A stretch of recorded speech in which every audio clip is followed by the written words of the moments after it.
o'zini sevish egoizmmi? Yo'q.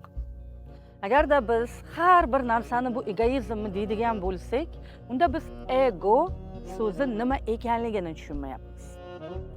Ya'ni o'zini sevish egoizm deyishimiz mumkin, sport bilan shug'ullanish egoizm deyishimiz mumkin, to'g'ri ovqatlanish egoizm deyishimiz mumkin, baxtli bo'lish egoizm deyishimiz mumkin. Ya'ni agarda biz bunday taqqoslaydigan bo'lsak, biz hamma narsani egoizmga chiqarishimiz mumkin.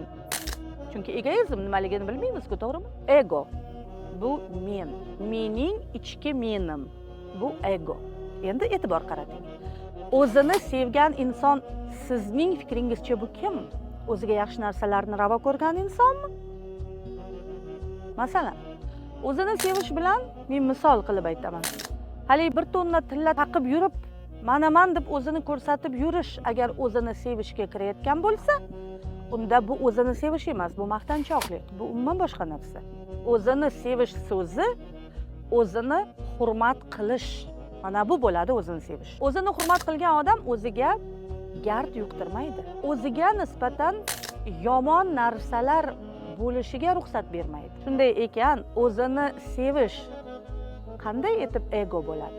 Agarda siz ego deganda, egoizm deganda, siz manmanlikni nazarda tutayotgan bo'lsangiz, unda bu ham egoizm bo'lishi mumkin. Egoizm, sog'lom egoizm bor, nosog'lom egoizm bor.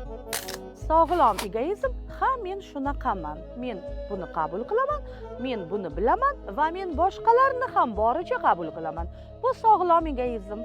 Agarda men shunaqaman, men buni bilaman va boshqalar ham buni bilib olishi kerak. Bu nosog'lom egoizm. Farqini tushunyapsizmi? Ego so'zi, egoizm bu yomon narsa emas o'zi aslida. Bu o'ziga keragidan ortiqcha e'tibor berayotgan odam. Ya'ni biz buni o'ylashimiz mumkin keragidan ortiqcha deb. Balkim uning uchun bu keraklichadir. Biz tashqaridan ko'rib buni keragidan ortiqcha deb o'ylaymiz.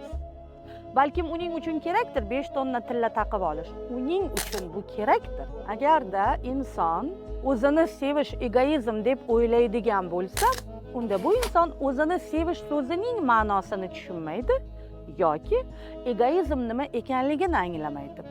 Ikkalasidan bittasi.